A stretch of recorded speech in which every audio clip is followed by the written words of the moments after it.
Hello friends, আজকে চলে এসেছি মাইক্রোওভেনে করা একটা চিংড়ির পাতুরি রেসিপি নিয়ে। দেখো তোমাদের সাথে আমার চিংড়ির পাতুরি রেসিপিটা মেলে কিনা।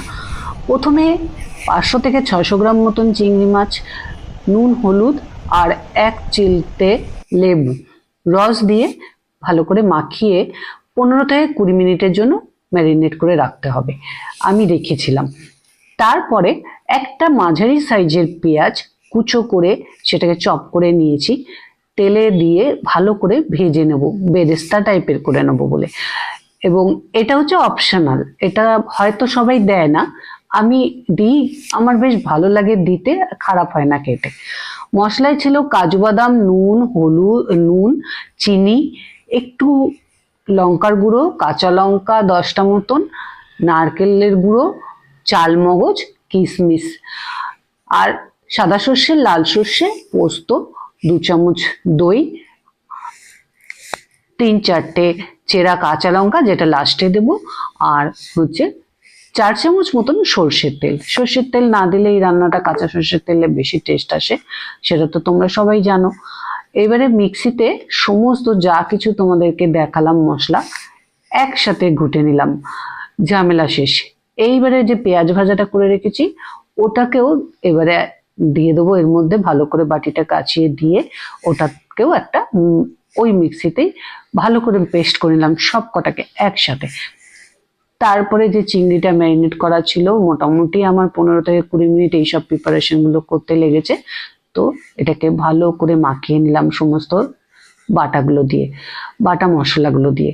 আর সর্ষের তেলের থেকে কিন্তু আমি পুরোটা দিলাম না, হাফটা দিলাম, ধরো 2 থেকে 2.5 চামচ দিয়ে। এইবারে কাজ হচ্ছে আমার মাইক্রোওভেনে, গ্যাসে আমার কোনো কাজ আজকে নেই, মাইক্রোওভেনেই চিংড়ি মাছটা রান্না করব। তোমরা কে কে করো আমাকে একটু কমেন্ট করে বলো। প্রথমে মাইক্রোওভেনে এটা ঢুকিয়ে মাইক্রোওয়েভ সেট করে 900 ডিগ্রিতে আমি 2 মিনিট 40 সেকেন্ড দেব, দিয়েছিলাম। তো 2 মিনিট 40 সেকেন্ড দেওয়ার পর আমার আর কোনো কাজ নেই, এখন ও মাইক্রোওয়েভ ওখানে হতে থাকুক, আমি আমার অন্য দিকের কাজগুলো সারতে আরম্ভ করলাম। যখন বিপ করবে আবার ফিরে এসে একবার দেখব। আবার যখন বিপ করলো ফিরে এসে দেখলাম মোটামুটি দেখো কুকিং প্রসেসটা শুরু হয়ে গেছে, চিংড়িগুলোর উপরে তেলটা ভেসে উঠেছে। তাও একবার বার করতে হবে, বার করে ওটাকে ভালো করে নাড়াচাড়া করে এই অবস্থায় যদি নুন, চিনি, ঝাল কারোর কিছু কম লাগে নিশ্চয়ই তোমরা দিয়ে নাও, আমিও দিয়ে নিই।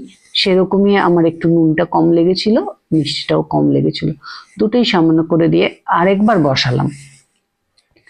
যেহেতু আমার এই চিংড়ি মাছটা ফ্রিজে ছিল সেই জন্য ওর একটু সময়টা বেশি লাগছে, তা নয়তো।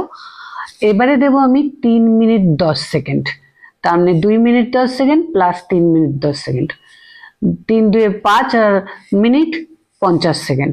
5 মিনিট 50 সেকেন্ড মানে তোমরা ধরো 6 মিনিট, প্রায় 6 মিনিটের কাছে এটা হবে।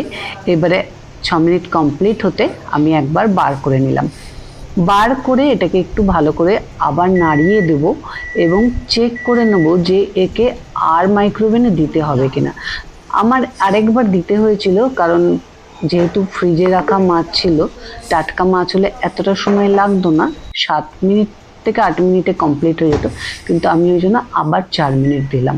6 আর 4 10 মিনিট, মানে 9 মিনিট 50 সেকেন্ড আমার লাগলো মাছটা কমপ্লিট করতে মাইক্রোওয়েভ ওভেনে দিয়ে। আমার রান্নাটা মোটামুটি কমপ্লিট, নামিয়ে বাকি গার্নিশিং করব। আজ তাহলে আমার রান্নাটাও শেষ হলো এবং আমার ভিডিওটাও এখানেই শেষ করি।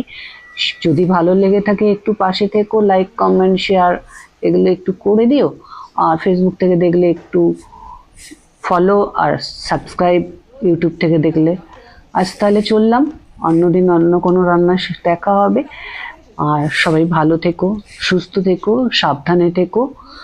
আরেকবার করে বলছি, যদি আমার রান্নাটা ভালো লাগে একটু পাশে থেকো। চিংড়িটা দেখে নিলাম যে ভালো করে সিদ্ধ হয়েছে কিনা, আর ঝোলটা আর গামাখা করার দরকার নেই, নয়তো মাইক্রোওভেনে আরো 2 মিনিট দিলেও ঝোলটাও শুকিয়ে যাবে। কিন্তু এই ঝোলটা সবার লাগবে, আমার বাড়িতে 8 জন মেম্বার, সে কারণে এই ঝোলটা আমাকে রাখতেই হচ্ছে।